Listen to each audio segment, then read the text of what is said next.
Well, good morning. This is Plant Smart Living with Farmer Fred.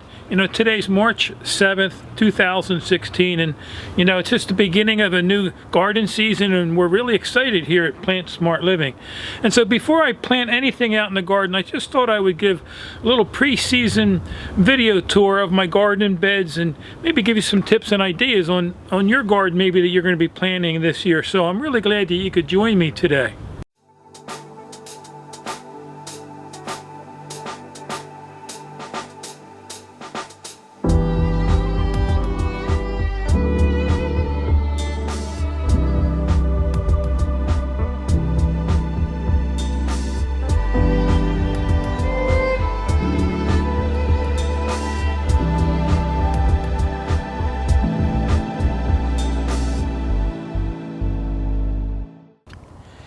So let's take a walk through the trellis here.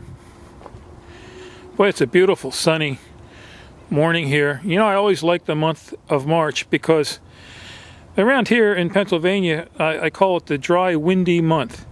After winter, you get the wet soils and grounds, and of course you have your rain in the springtime, but you have March here that's kind of dry, kind of windy, a lot of sun, which dries up the soils around here, so I can get out here and work in the garden with my tractors and so on, moving mulch around. And so I just love the month of March. It's of course very unpredictable with the weather.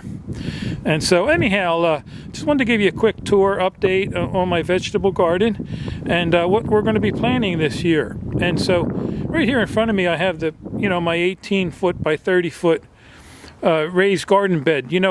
Maybe 3, 4, 5 years ago I didn't have a border around here, this garden, and so I put a 2x8 border around here so I could add more soil to it, and it raised the whole garden bed up above the existing soils. And so as you can see right now, I have the 4 mil black plastic on my garden. I kept that there over the winter so it would protect the soils from washing away, and probably within a couple weeks I'm going to be removing that and checking my underground irrigation system here in the garden here, making sure this is all working properly. And I'll reuse this same piece of black plastic for this year. And years ago I used to throw away the plastic each year, and I thought, well, why not just save it and reuse it? And so it really makes it nice and simple for replanting here because I have all the space is already laid out. And so I removed the black plastic and till the soil a little bit with my hand tiller, and then I add some fertilizer to the soils to prep it for the new season here, for the new tomatoes and peppers, and also I'm going to add some compost, some composted leaf mulch amended with topsoil to this bed.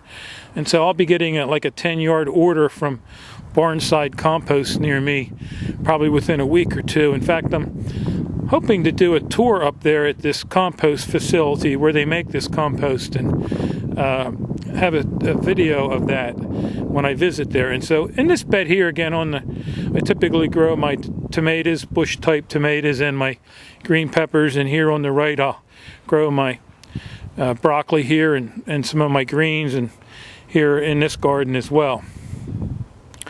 And so also behind me here along the edge of this one garden bed, I planted some kale there last year. You can see actually some of the stalks left over from last year. And if you're short on garden space, that's one thing you can do is if you have ornamental gardens around your house, you can also just plant some greens in there among your trees. And the greens themselves only need partial shade. They don't require a whole lot of sun, and so it's just a great idea to gain extra garden space if you're looking for some more. So why don't we take a walk out here to these garden beds here in the back. I just love these raised garden beds. They really do have a lot of the good benefits to them. You can control what type of soils you put in your beds here, and I basically have a weed-free garden here because I use the composted leaf mulch, which is certified weed-free, because they bring up the temperature to like 130 degrees for a certain period of time, which kills most of the the weed seeds. And so it really makes gardening a lot nicer when you don't have to be worrying about pulling out weeds all the time. And so these garden beds here are 4 foot by 32 foot. I have them divided into 8-foot sections. You can really hear the geese behind me at the pond making some kind of noise.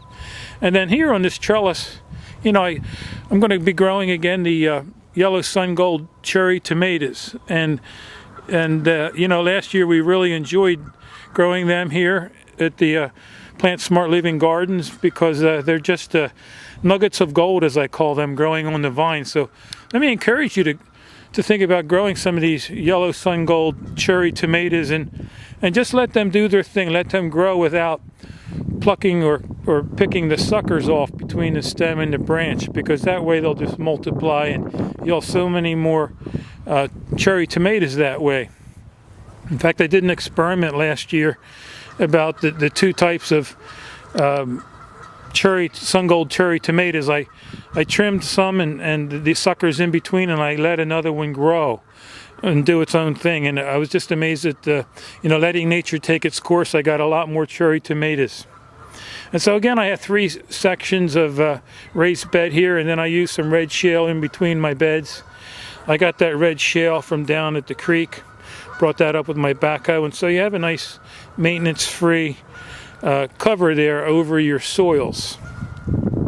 I see Bailey joined us here this morning, and I even had a few kale plants left over here from last year.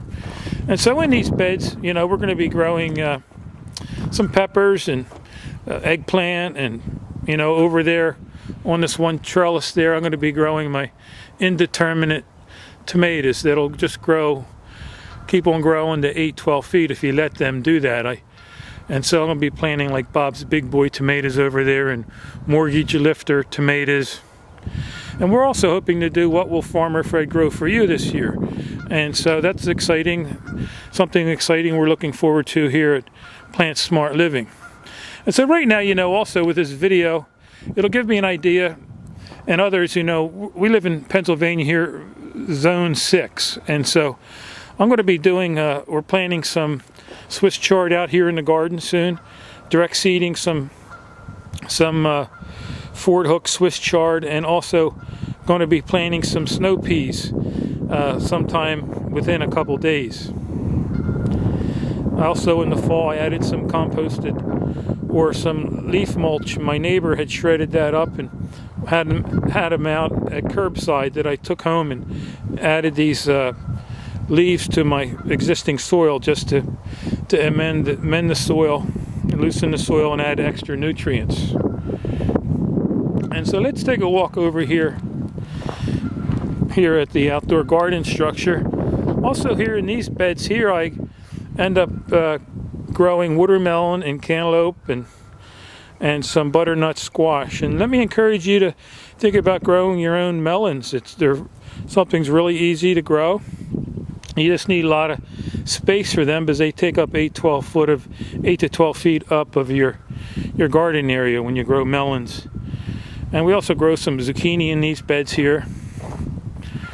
And these garden beds are on the east-west axis, so they get full sun during the day, and you know, the more sun the better.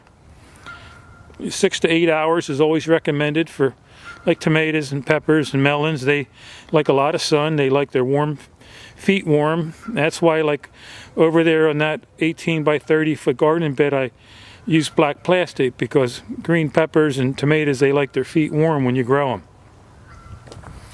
And then behind me here again, we have the outdoor garden structure, and I have a little raised bed section there that I'll plant some of my beautiful red canna lilies. In fact, I'm looking forward to planting the canna lilies out here again. I store my canna lilies and my elephant ear plants down in the basement in Tupperware containers, and so I'll be bringing them out right after the frost and planting them. And then this is where I'll also be growing or planting an elephant ear bulb. I love the elephant ears. They're nice and tropical looking. And then if we take a walk down here,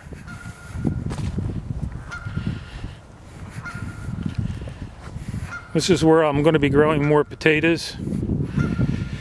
Last year we did a video, 120 pounds of potatoes for $6.99.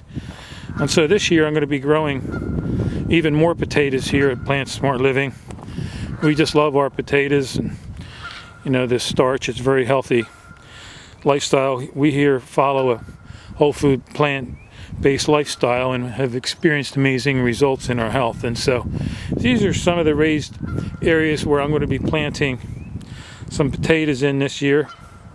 Last year I bought 10 pounds of seed potatoes. Maybe this year I'll be buying like 15 pounds and producing a lot more potatoes. And then over in this area I'll be planting some more canna lily bulbs. Also last fall at some of the big box stores I got some more hibiscus plants.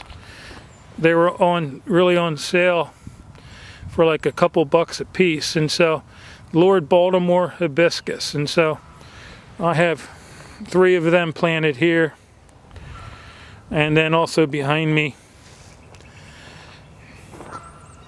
I have some more over there along this edge here. And so I just love the red of the Lord Baltimore hibiscus plant, and so I have like 4 of them planted along here.